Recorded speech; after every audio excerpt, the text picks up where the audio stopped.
En esta oportunidad, el Ateneo se titula Torsión anexial en niñas y adolescentes, y es una revisión retrospectiva. Está coordinado por la doctora Ormaechea, y vamos a estar a cargo los doctores Lucía Otaz, del Servicio de Ginecología, el doctor Joaquín Camacho, residente de cuarto año, y quien les habla, la doctora Sabrina Pintos, residente de tercero. En esta oportunidad, como caso clínico disparador, tenemos una paciente de 8 meses de edad que consultó a la guardia pediátrica por 3 cuadros de vómitos asociados a irritabilidad que alternaba con episodios de decaimiento. En ese momento se interpretó el cuadro como de origen gastrointestinal y se decidió realizar un tratamiento médico basado en rehidratación y antieméticos, mejorando clínicamente y por lo mismo dándole el alta a la paciente con pautas de alarma. En un control ambulatorio, una semana más tarde de este episodio que tuvo, la pediatra de cabecera evidencia que la paciente tiene algunos episodios de irritabilidad durante el examen físico que alterna justamente con decaimiento, y es por eso que le llama la atención y decide solicitarle una ecografía abdominal y una orina completa con urocultivo. En la ecografía lo que se informa es en fosa ilíaca derecha, una imagen heterogénea que mostraba escasa vascularización en la periferia y que podría corresponder a un quiste anexial que además presentaba contenido hemorrágico en su interior. Además, también mencionaban algo de cambios inflamatorios en el tejido adiposo adyacente. En consecuencia de esto, es derivada a la guardia pediátrica nuevamente por este hallazgo crítico en la ecografía y se realiza la interconsulta con el servicio de cirugía. Al examen físico, cuando vimos a la paciente, la verdad que estaba estable y no había vuelto a repetir ningún episodio de náuseas ni vómitos, pero sí refería algo de hiporexia con oliguria. Además, el abdomen estaba blando, depresible, pero mostraba algo de dolor a la palpación en fosa ilíaca derecha, aunque la verdad que era bastante complicado el examen físico, teniendo en cuenta estos episodios de irritabilidad que les comentaba anteriormente. Teniendo en cuenta la clínica de la paciente y los exámenes complementarios, se interpretó como un posible cuadro de torsión axial ya evolucionada. Recordemos que hace una semana había tenido la primera consulta, y se decide realizar un laboratorio con marcadores tumorales, CLCA 125, alfa feto, subunidad beta y LDH, y además se pide un hemograma completo que en ese momento fue de bajo riesgo. Y se concluye entonces realizar una laparoscopía exploradora, teniendo en cuenta la clínica y los resultados. Al ingresar por la laparoscopía podemos evidenciar algo de restos hemáticos libres en cavidad, y como pueden ver se observa el anexo totalmente isquemiado, y ahí mediante maniobras romas se intenta separar para identificar el pedículo del anexo y observar la torsión que presentaba sobre su propio eje. Recordemos que es una nena chiquita, así que la cavidad no era muy grande, ahí se podía ver la torsión, se procede a detorsionar el mismo, se dieron 4 vueltas completas, eso es lo que se está viendo ahí, y se intentó en un primer momento realizar la quistectomía, pero teniendo en cuenta que la gran injuria que presentaba el ovario, la verdad que fue bastante difícil, y se toma la decisión entonces de realizar la oforectomía en este caso, que es lo que estamos viendo ahí, como mediante electrocauterio se está resecando el ovario. Una vez realizada la oforectomía entonces, con el control, digamos, de hemorragia, se procede a controlar el anexo contralateral, que si bien no se puede ver bien en ese momento, acá por la imagen, ahí se vio que no tenía ninguna particularidad. Después de esto, obviamente, se lavó la cavidad y se extrajo la pieza, que como pueden ver, tiene signos importantes de isquemia. Después de eso se dejó abocado un drenaje, y la paciente pasó a sala para control postoperatorio. Durante el control postoperatorio tuvo buen manejo del dolor y comenzó la tolerancia a la vía oral 12 horas posteriores a la cirugía, mostrando siempre signos clínicos positivos, con un tránsito y una diuresis conservados. El drenaje que habíamos mostrado en el video debitó escaso cero hemático y se retiró 48 horas después de la cirugía.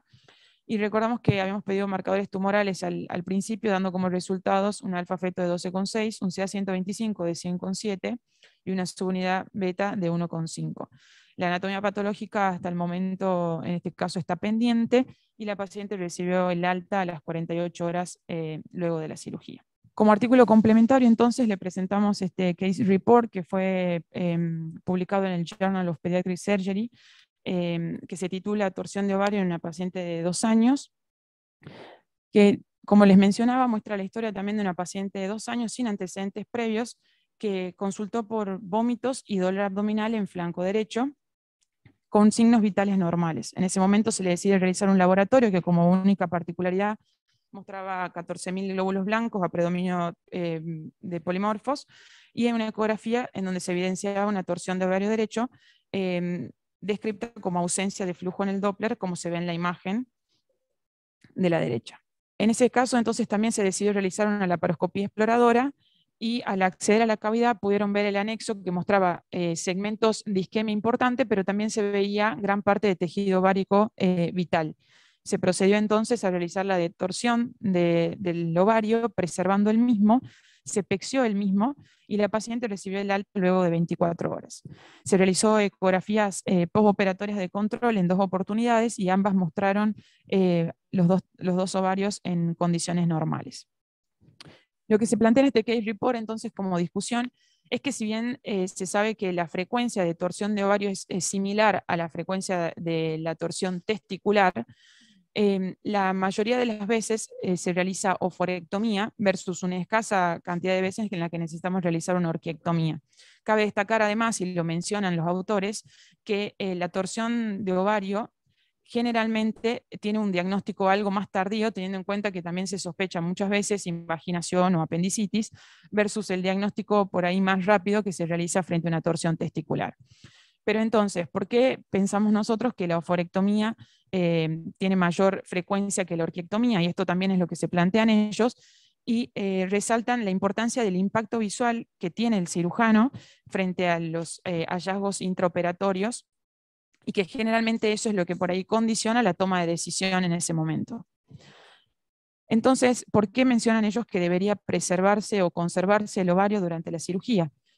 Por la capacidad que tiene de recuperarse frente a la isquemia principalmente, porque además, si bien tenemos que tener en cuenta que la mayoría de las torsiones se realizan secundarias a la presencia de una masa ovárica, la mayoría de las veces cuando se trata de tumores prepúberes que hayan servido de pie para la torsión, son teratomas maduros que tienen una muy baja malignidad, de un 1%, y eso nos hace plantear que dejar el ovario sería una buena estrategia.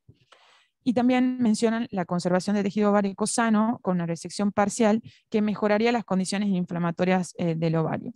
En este punto también hacen referencia a que muchas veces nosotros, cuando entramos e identificamos el ovario torcido y que como pie tiene una masa, se podría tomar la decisión de realizar la detorsión del ovario y en un segundo tiempo realizar la quistectomía o la tumorectomía. Como les mencionaba, la presencia de una masa a veces nos haría pensar en una oforectomía, pero teniendo en cuenta que en las pacientes que son prepubres la malignidad es muy baja, la conducta a tomar debería ser conservadora, o esa es la premisa que concluyen los autores en este case report. Buenos días, mi nombre es Lucila y voy a hablar sobre un trabajo que se presentó en el 2018 de la Sociedad de Pediatría y Adolescencia Ginecológica, y es sobre, en realidad es un trabajo retrospectivo de 245 casos sobre torsión anexial en niños y adolescentes. Bien, ellos definen como a la torsión anexial cuando se presenta con la torsión parcial o completa del ovario y o de la trompa de falopio. Refieren que es una patología poco común y que en general es la quinta causa de emergencia ginecológica, y solo el 2,7% de todos los casos ocurren en la población pediátrica. Y remarcan que el estándar de tratamiento en estos pacientes suele ser el manejo conservador. Pero a pesar de esto, la oforectomía sigue siendo un procedimiento que se realiza con bastante frecuencia, más allá de que existen muy buenos resultados con este tratamiento conservador. Ellos lo que vieron es, en una revisión de 14 estudios, vieron que a pesar de todo esto, la tasa de rescate suele ser solo del 32%, o sea, de no realizar la oforectomía. Entonces, lo que decidieron fue, como outcome primario, tratar de evaluar cuál es la tasa de rescate, y como outcome secundario, evaluar el porcentaje de complicaciones que están asociadas a realizar el manejo conservador.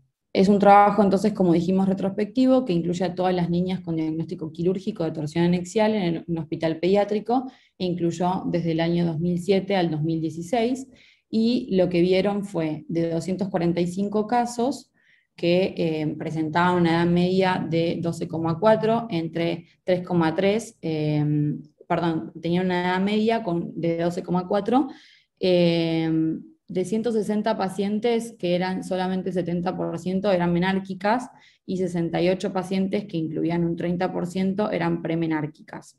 Estas eran como las características poblacionales del trabajo. Lo más importante de todo es que todas las pacientes que tuvieron diagnóstico quirúrgico de torsión anexial se presentaron con dolor abdominal, y un 87% presentó síntomas asociados como náuseas y vómitos. Los hallazgos intraoperatorios: de los 245 casos, en el 94% se pudo realizar una laparoscopía, y en un 15% se pudo realizar una laparotomía.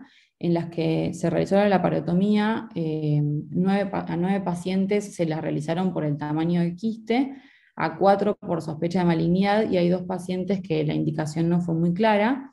Y de todos estos casos, de los 245, el 91% presentaba una masa anexial mayor a 5 centímetros.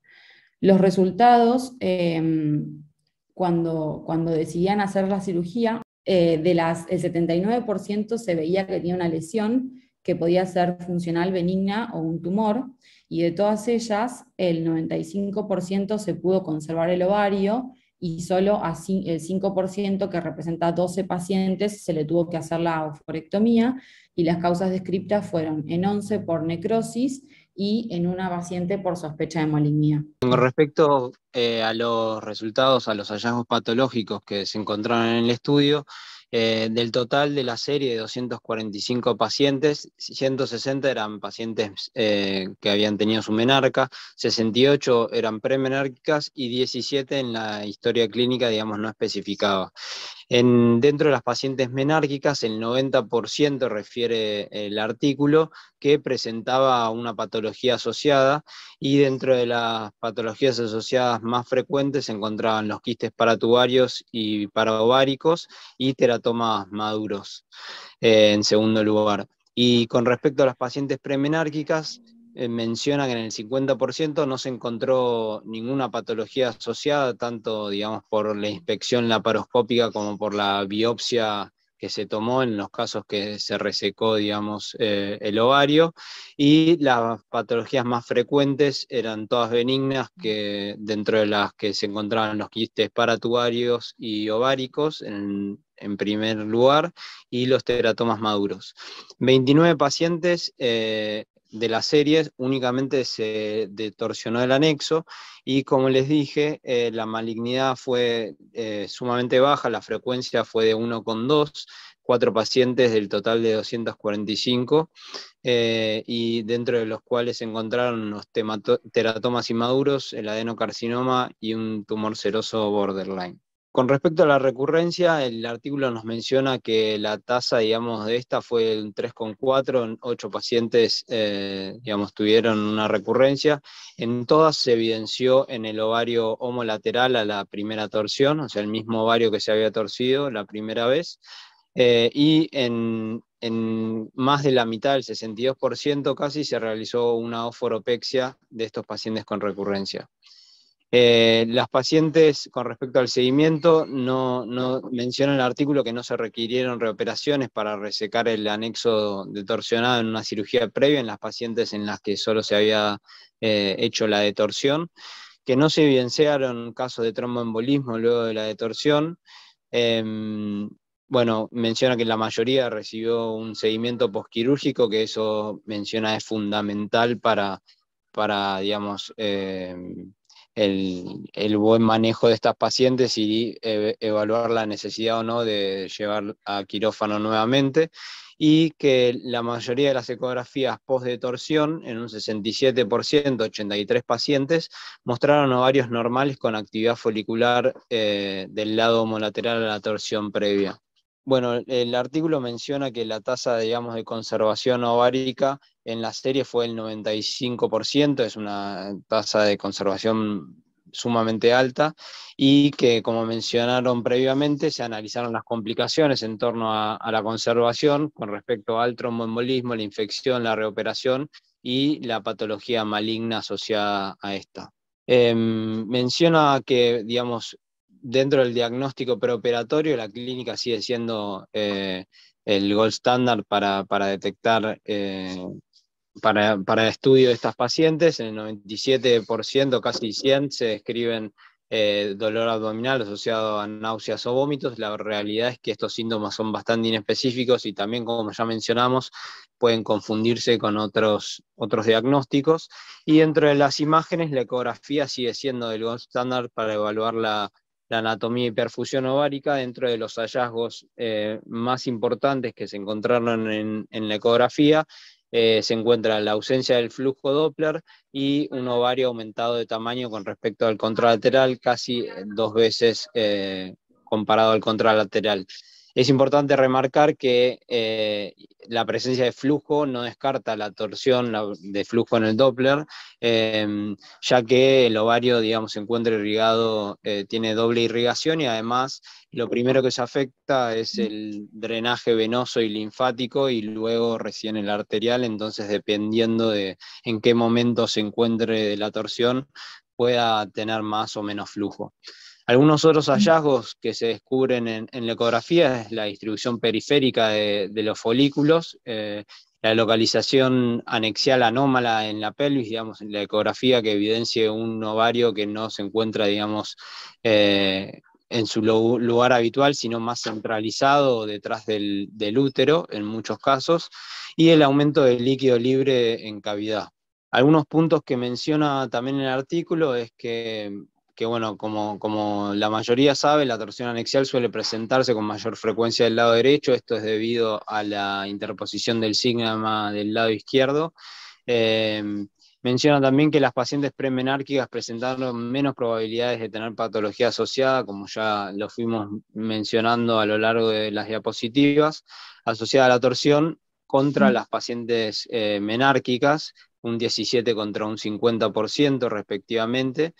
La mayoría de las lesiones ováricas o tubáricas encontradas fueron benignas, como también mencionamos, y que las torsiones del anexo completo fueron más frecuentes que torsiones aisladas de trompa o de ovario. Menciona que el 91% de los casos de torsión se asociaron a masas mayores de 5 centímetros de diámetro, y debido a este riesgo, el artículo nos sugiere realizar una quistectomía en los casos en los que presentaban quistes, para prevenir la recurrencia, sumado a una detorsión anexial.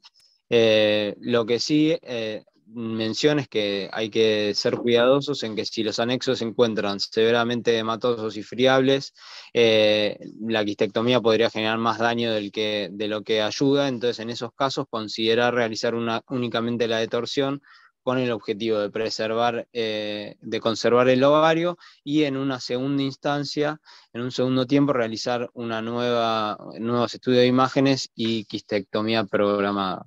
Bueno, como ya mencionamos también, la tasa de malignidad fue baja, fueron 4 de 245 pacientes, esto nos da un porcentaje 1,2, y que existió una recurrencia, que también lo mencionábamos, del 3,4, y de estas tasas de recurrencia, ninguna de esas pacientes presentaba una lesión patológica en la primera torsión. Menciona el artículo que en los casos de recurrencia, la oforopexia es controvertida, ya que algunos autores mencionan que la misma pexia podría dañar el ovario y comprometer la relación, digamos, anatómica que tiene el ovario con la trompa y los folículos. que no existen estudios disponibles para definir prospectivos, para definir su verdadera utilidad, y algunos sugieren realizar oforopexia en algunos casos particulares, como la torsión recurrente, la ausencia de un ovario contralateral, un ligamento ovárico que se evidencie muy laxo o alargado, y en la torsión de anexos normales. Algunas limitaciones del estudio que se mencionan es que, bueno, debido a la naturaleza retrospectiva existió un sesgo de selección, y que en ciertos casos también existió un seguimiento torpe de los pacientes sin poder evaluar digamos, su evolución a lo largo del tiempo. Como conclusiones, sí, el estudio y menciona que ante una torsión anexial, la torsión laparoscópica urgente con conservación del ovario debe ser el tratamiento ofrecido en primera instancia, según ellos, ya que, debido a lo que fuimos mostrando, presenta una alta tasa de rescate y complicaciones asociadas a esto poco frecuentes. Bueno, realizamos el checklist que hacemos habitualmente para todos los trabajos. El título es acorde al tema en estudio, la respuesta es que sí, fue publicado en una plataforma validada, y no se trató de un estudio doble ciego ni aleatorizado, y los resultados en algunos casos sí fueron significativos. Gracias por estar acá, un viernes de febrero. La idea de conversar este tema fue justamente a raíz de este caso, de este caso planteado, que fue una urgencia, fue una emergencia que se por una madrugada, un fin de semana, y realmente es un desafío para todo cirujano o cirujana que esté ante este tipo de patología. El desafío está por esto mismo, porque en realidad antiguamente la oforectomía era la terapeuta, era el tratamiento como más estandarizado, ¿no? O sea, torsión de ovario, uno entraba en cavidad, hacía una laparoscopía y veía en la imagen esta visual de un anexo más bien necrótico, o a lo mejor hasta con foco solamente, y uno pensaba en una oforectomía como el tratamiento. En los años fueron cambiando, si el tratamiento fue cambiando, y hoy, en la actualidad, el primer tratamiento de elección es el tratamiento conservador, ¿no? Para preservar ese anexo. Y a nosotros, en algunos casos, nos cuesta pensar, ¿sí?, si estamos preservando un anexo en el cual va a tener función y vitalidad a futuro, y en realidad cuál es la verdadera consecuencia, ¿no?, de dejarlo o no. En pediatría no hay trabajos prospectivos que nos puedan dar esta respuesta de a futuro qué pasa con estos anexos que nosotros dejamos y preservamos ante un cuadro de torsión. En adultos a lo mejor lo prospectivo está, pero también está más el tratamiento de fertilidad como más acotado en tiempo, ¿no? Uno en pediatría opera una paciente, preserva ese anexo y tiene muchos años por delante para ver si va a necesitar o no un tratamiento de fertilidad. Eso en adulto a lo mejor se ve mucho más rápido, entonces los resultados también llegan antes de tiempo para ver qué pasó con el funcionamiento de ese ovario. Entonces, la verdad, cuando uno lee en la literatura, está bien o mal la preservación o la oforectomía, y creo que el punto culmine sí está en la vista, sí está en la necrosis, sí está en la fiabilidad que nosotros como cirujanos vemos, ¿sí?, al tocar directamente a lo mejor este anexo, y es lo que nos pasó en este caso con un anexo con 4 vueltas y realmente con una necrosis, y la inflamación que tenía era difícil. Así que bueno, empiezo a abrir la discusión de este caso para ver la opinión, ¿sí?, de todos los que están acá.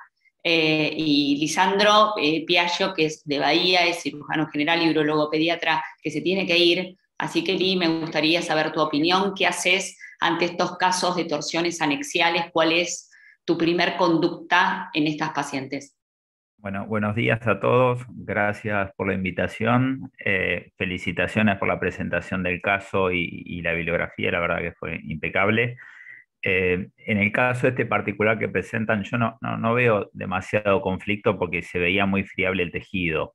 Esto también es a veces, es como que, a mi criterio, ¿no? A veces como querer salvar una torsión de ovario prenatal, que a veces también las diagnosticamos o prenatal o confirmamos cuando los chicos nacen.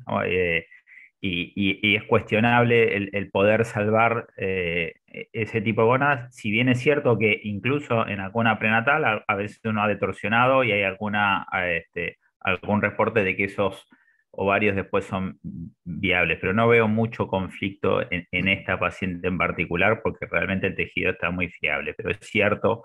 Yo dejé ahí abierta la pregunta, si después de cuando uno lee la bibliografía, es como que siempre quiere ponerse del lado más conservador, hay mucho argumento para eso. Hay dos preguntas que yo, o una pregunta me hago a futuro, es también qué ganamos y qué perdemos. Obviamente que si somos conservadores, ganamos la probabilidad de que esa gónada quede funcional.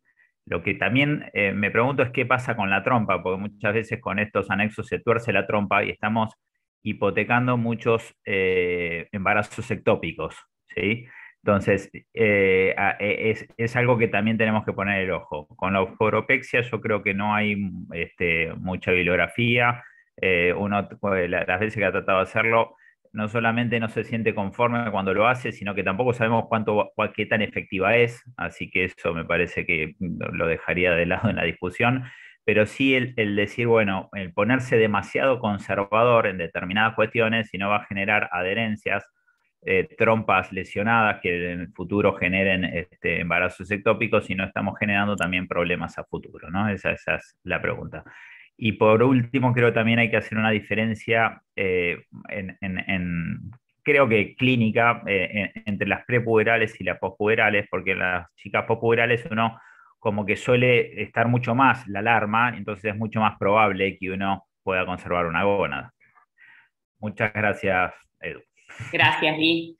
Está con nosotros también Silvia Borsergen. Está bien, Sil, fíjate si te nombré bien. Es médica de planta de ginecología del Hospital Británico y es la vicepresidenta de la Sociedad Argentina de Ginecología Infanto-Juvenil de acá, de Argentina. Así que gracias, Silvia, por estar presente y contarnos tu experiencia, qué te parece el tema y cuál es, más en adultos, que vos también hacés adultos, este tema. Hola, bueno, Durne, gracias por la invitación, muy interesante el artículo. Estamos absolutamente de acuerdo, todos tratamos de ser conservadores, lo que pasa es que a veces es muy difícil porque la paciente viene rebotada de otras evaluaciones en otras instituciones.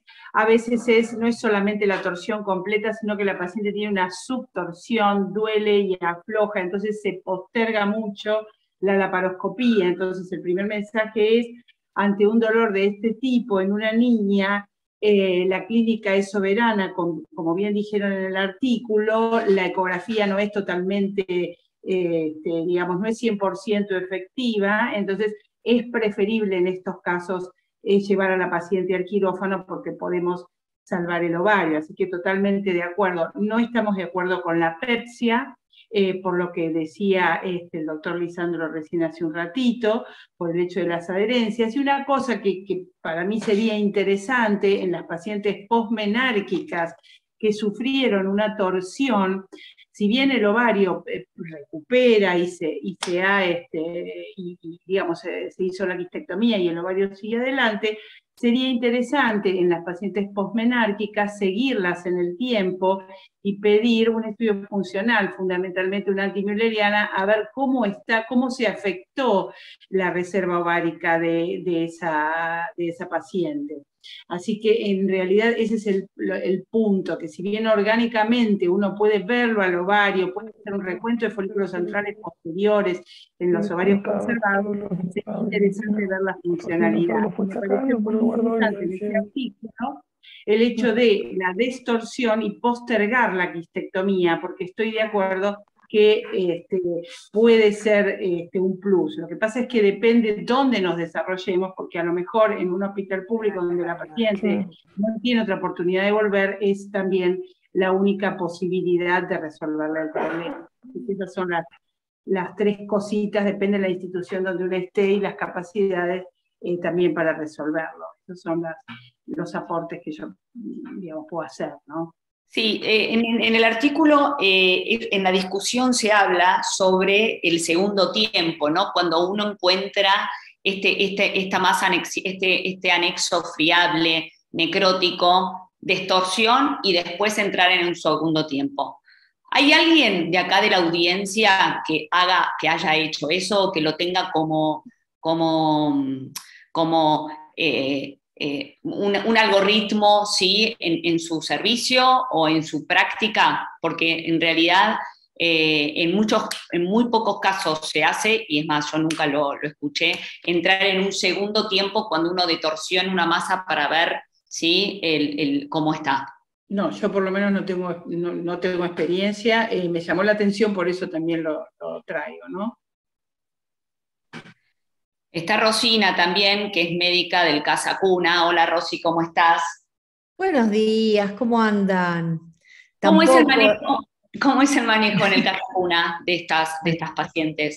Yo tengo que decir que hace bastante que no hago guardias, entonces hace mucho que no me encuentro yo en lo personal con este tipo de casos. El manejo es lo más conservador posible desde hace muchísimos años,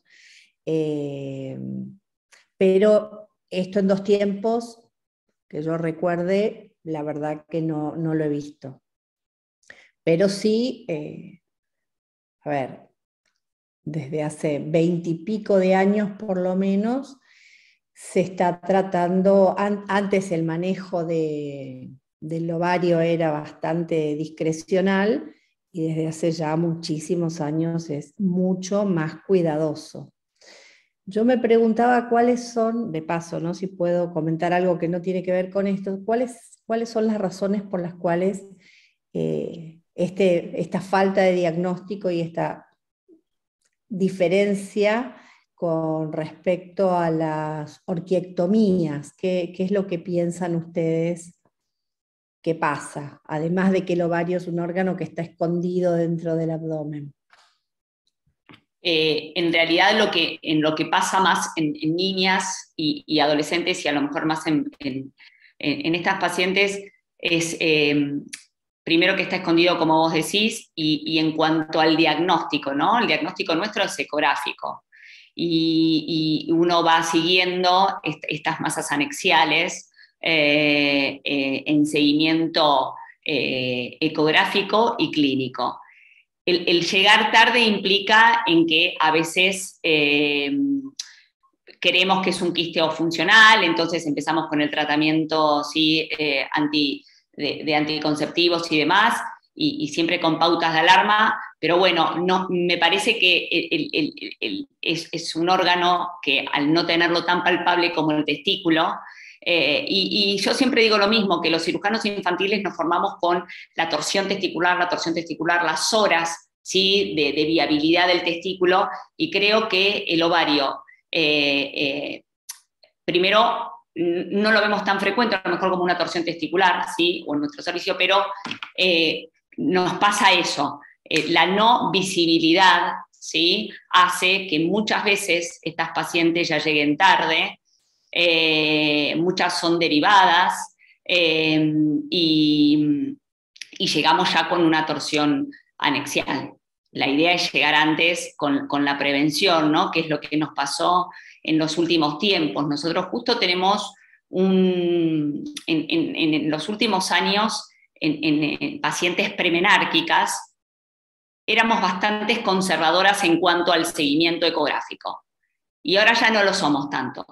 Ante una paciente premenárquica con una masa anexial, en realidad hoy el tratamiento, estamos indicando la cirugía, porque sí nos ha pasado que esas pacientes premenárquicas que seguíamos con masa anexial han venido por urgencia y han debutado con esta torsión anexial. Entonces, estamos tomando otras indicaciones en pacientes premenárquicas con masas anexiales, que antes éramos más conservadoras en cuanto al tratamiento, ¿no? Quiero decir esto, a esperar a ver qué pasa, y hoy la verdad estamos tomando otras indicaciones. Con las posmenárquicas, como la primera causa saben que son quistes funcionales, benignos, ¿no? Que son hormonales, que entonces uno va jugando con el anticoncepción o no, bueno, esas son las que realmente uno a lo mejor tiene que decidir cuándo es el mejor momento como para ir a operarla, y de esa manera, obviamente, el tratamiento conservador de la preservación, no porque llegas justo a tiempo, pero me parece que el testículo es más visible, lo tenemos más en mente, las horas, la viabilidad, la urgencia quirúrgica por excelencia de lo que es la torsión testicular, Rosy. Sí, yo me refería a tratamiento conservador cuando vos identificás la torsión y se hace todo lo posible por conservar masa ovárica. Con respecto a las premenárquicas, estamos en la misma, tratamos de eliminar, digamos, la causa de la torsión rápidamente. Muy interesante, Edu. Gracias por mandar la invitación. Gracias, Rosy, por estar. La verdad, hablando con los cirujanos, con los ginecólogos del hospital, que hoy justo invité y estaba dos de vacaciones, ellos tienen la misma premisa que tenemos nosotros y que el artículo lo nombraba. Les mostré el video laparoscópico de esta paciente y ellos hubiesen hecho exactamente lo mismo, la oophorectomía. Es una paciente que ustedes vieron que era un tejido necrótico, friable, y que en realidad era casi imposible empezar a incidir en ese tejido ovárico, hubiese sangrado y realmente hubiésemos terminado en lo mismo que es la oophorectomía. Lo que sí, ellos, el seguimiento, como yo dije, es mucho más rápido, más corto en pensar en lo que va a ser la fertilidad futura. Entonces, como dijo Silvia antes, ¿no? La indicación a lo mejor del pedido de laboratorio para la antimuleriana es todo más rápido, o sea, los tiempos se aceleran porque obviamente ya están en edad de una fertilidad más próxima, que lo que nos pasa a todos nosotros con nuestras pacientes, niñas y adolescentes, que el momento de la fertilidad, que es el tan temido miedo, ¿sí? de perder ese anexo para una fertilidad futura, no lo tenemos. Marie. Hola, ¿qué tal? Buen día. Gracias, Edu, por la invitación. No, simplemente una reflexión de eso que estuviste hablando recién, del tema de la fertilidad, que nosotros capaz como las vemos más posmenárquicas, obviamente, es un tema que generalmente, no, si no es la paciente, son los padres muchas veces que preguntan por eso, pero recibimos capaz también muchas pacientes que han sufrido una oophorectomía por una torsión, preguntando ya qué pueden hacer con el otro ovario, en qué momento, digamos, se pueden hacer capaz una estimulación o quieren criopreservar ovocitos por la posibilidad de que ese ovario restante tenga en un futuro una patología. Entonces capaz uno tiene que estar también un poco ayornado para recibir esa consulta y saber asesorar en cuanto a los tiempos en los cuales uno recomienda la criopreservación de ovocitos del ovario restante. Esa es una consulta bastante frecuente que recibimos en pacientes que han sufrido una oophorectomía, ya sea premenárquica o posmenárquica, ¿no? Sí, justamente, María, gracias, porque es un tema muy importante y que se habla en todos los congresos sobre preservación de la fertilidad. Es lo que siempre se habla, ¿no? O sea, si en el momento de ese momento laparoscópico, en la torsión anexial, uno piensa en la oophorectomía, si podemos hacer, ¿sí? en las premenárquicas, parte de tejido ovárico, ¿sí? del ovario contralateral, ¿no? Es como ya pensar en la preservación del tejido ovárico por las dudas, porque yo le estoy dejando un solo anexo. Y la verdad, está pensado, pero no se hace por un montón de planteos. Primero, un planteo que significa todos los procedimientos de preservación de un tejido, ¿no? O sea, no es solamente saco el tejido y listo. Necesitamos todo un trabajo por detrás de demás profesionales de la salud, tanto biólogos como la crío, como el laboratorio. Entonces, la importancia de pensarlo es sumamente, es fundamental, pero es difícil llevar a cabo en ese momento que uno está en quirófano, pensar en la preservación del tejido ovárico, eso es por un lado. Y segundo, me parece fundamental esto, y tenerlo en cuenta en nuestras pacientes, tanto niñas y adolescentes, el seguimiento.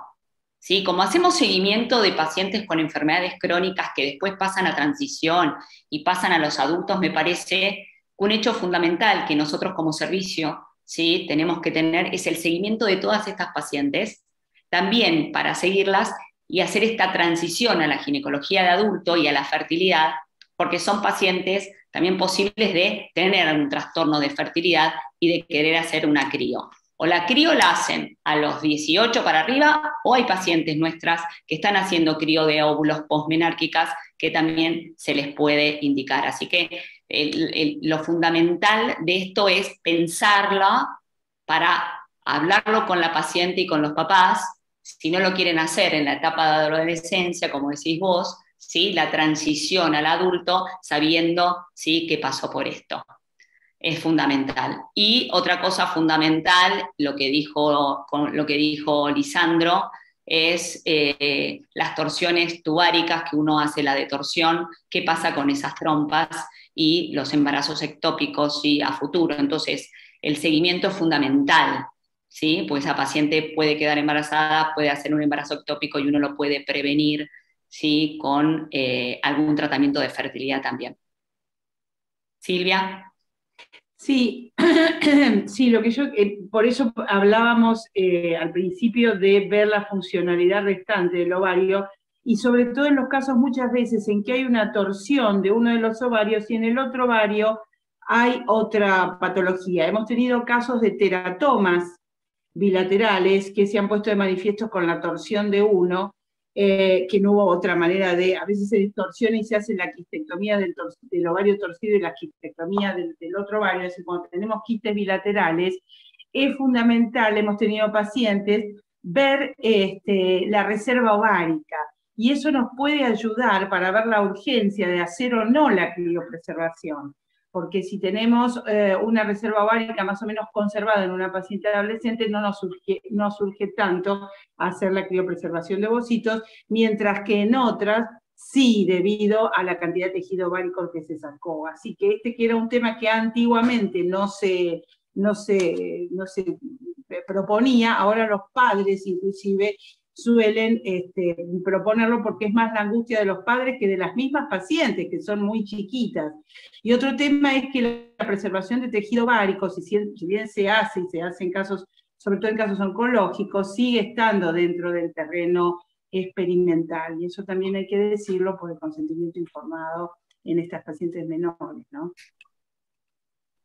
Es muy importante lo que decís del seguimiento de la reserva ovárica. A veces no lo tenemos tan presente nosotros los cirujanos, entonces esta es una manera complementaria de seguir el seguimiento de estas pacientes. Es sumamente importante porque nosotros hicimos un Ateneo previo, ¿sí?, también de torsión ovárica, dedicado más fundamentalmente a lo mejor al seguimiento de imágenes, ¿no?, ecográficos, ¿no?, sabiendo que la funcionalidad de este ovario que nosotros dejamos es por la presencia de los folículos periféricos y demás. Pero esto es muy importante también porque vamos por los dos caminos, a lo mejor en el seguimiento de estas pacientes, ya sea por el camino del diagnóstico por imágenes, las ecografías, ¿sí?, de control ginecológicas, y por el camino también del laboratorio en cuanto a la funcionalidad de la reserva ovárica con antimuleriana, ¿no?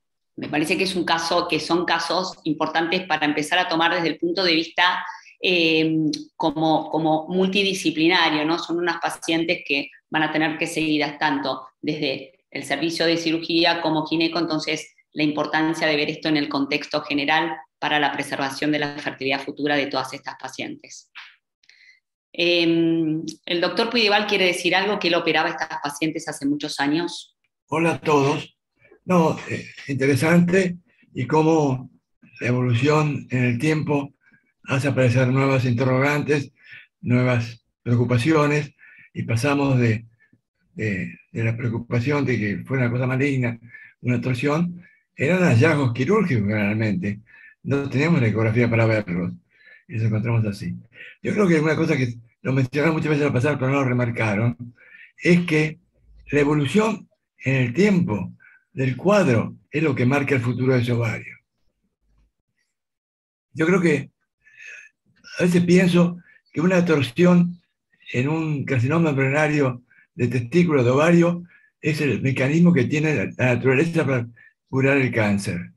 Porque una torsión con una isquemia severa produce una necrosis de tejido y todas las células que tiene eso. Entonces la evolución en esto marca el resultado final de esto. Por supuesto, una imagen nos muestra un ovario, la presencia de folículos habla de que ese ovario puede ser funcionante. Lo interesante sería juntar a eso a qué tiempo de evolución de síntomas tuvo el paciente, porque podemos tener una aproximación a saber, antes de entrar a operar una torsión de ovario, si ese ovario tiene alguna posibilidad de ser salvado, por el tiempo que transcurrió con los síntomas. El chico que mostró a vos, que tuvo una semana de evolución, lo apretado de la torsión, no el número de vueltas, sino lo apretado de la torsión, más el tiempo de evolución, es lo que marcó la suerte del ovario. Después el aspecto macroscópico también, pero ahí se exige mucha experiencia y lamentablemente la cirugía de urgencia en todo nuestro medio o en todos lugares siempre está en la gente más joven y más inexperta, lo cual le cargamos un peludo regalo, tomar la decisión de sacar un ovario. Está bien, yo creo que siempre estoy de acuerdo con alguien que lo dijo, es preferible ser conservador y no demasiado agresivo. Todo da tiempo. No, otra cosa no tengo para decir. Gracias. Muchas gracias. Sí, sí, la verdad, justamente la premisa de este Ateneo era el momento de decidir cuando estamos ahí en la cirugía qué hacer y no ponernos mal porque hacemos una oforectomía, porque tenemos tan en cuenta hoy el tratamiento de la preservación, el tratamiento conservador, que uno hoy hace una oforectomía y es como que se queda pensando, ¿qué hice, no? Que no está bueno hacer un tratamiento conservador y preservar esa y hacer una oforectomía, pero a veces no se puede, y este caso justo daba el puntapié inicial para empezar a pensar esto, ¿no? Que hay casos en los que no se puede hacer el tratamiento de la preservación y de la conservación. Es importante evaluar en ese momento cómo está, ¿sí? Ese anexo, la friabilidad, la necrosis, las vueltas, el tiempo de evolución que tiene, y la verdad ir pensando si este second loop, cuando uno hace una detorsión, si es discutible o no. Nosotros no lo hicimos, así que Agus, yo no te puedo decir porque no está en ningún trabajo en qué momento se hace el segundo tiempo para entrar. Unos dicen a los 3 meses, unos dicen a los 6 meses, que vos ahí preguntaste, Agus, en el chat. En ningún trabajo habla de este tema en particular, ni tampoco hay trabajos que hablen de el second loop que se hace, porque a lo mejor uno puede entrar en segundo tiempo y hacer una oforectomía. Tampoco lo hemos buscado y no hay nada, ¿sí? Lo que sí hay es esto, ¿no? Es el tratamiento conservador versus la oforectomía. No hay trabajos prospectivos. La idea del seguimiento, si uno deja el ovario, es ecográfico y laboratorio, e ir viendo qué pasa. Y para mí hay en cuenta también algo muy importante, que cuando uno deja un ovario, ¿sí? Y tenemos a lo mejor una masa, a mí me hace ruido a veces, ¿no? ¿Qué estoy dejando ahí? Entonces, la importancia del seguimiento también, ¿qué estamos dejando? Hace unos meses operamos una torsión de ovario, hicimos, ¿sí? La quistectomía, fue un quiste dermoide de una paciente posmenárquica, pero es importante el seguimiento anatomopatológico también de eso, y cuando uno deja el ovario uno siempre piensa, no se va a dormir y siempre piensa, hice la distorsión y no sé la causa, ¿sí? De lo que provocó. Pero bueno, sabemos que en cuanto a la causística, los tumores benignos y funcionales son la primera causa, y los teratomas maduros y la malignidad en pediatría es infrecuente, pero bueno, el seguimiento de todas estas pacientes es fundamental para no comernos, ¿sí? Cualquier tipo de patología también de otra estirpe. Así que bueno, yo les agradezco por estar acá. Si alguien quiere hacer una pregunta, y si no, vamos a dar por finalizado este Ateneo. No sé si nos vamos con algo dilucidado de qué hacer y qué no hacer, pero me parece que es un tema en el cual todos y todas estamos, ¿sí?, ante los mismos paradigmas, y creo que la solución que uno tome en ese momento ante una torsión anexial en quirófano es la que uno debe tomar, y no nos pongamos mal si uno hace una oforectomía, porque realmente el que está en quirófano en ese momento es el que toma la decisión cuando ve si esta masa anexial torcida y demás. Así que muchas gracias, Silvia, muchas gracias a todos, y nos vemos el viernes que viene en nuestro Ateneo.